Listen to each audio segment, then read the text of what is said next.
Today, we are in Monrovia, California at Something Healthy Cafe. I'm ready to sink my teeth into a vegan sandwich because they got all that here and more. So let's go check it out.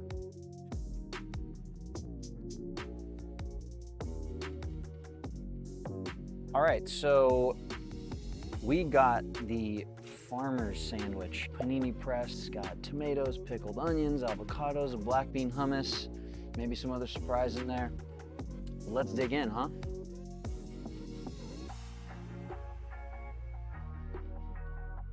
I mean, it looks super tasty.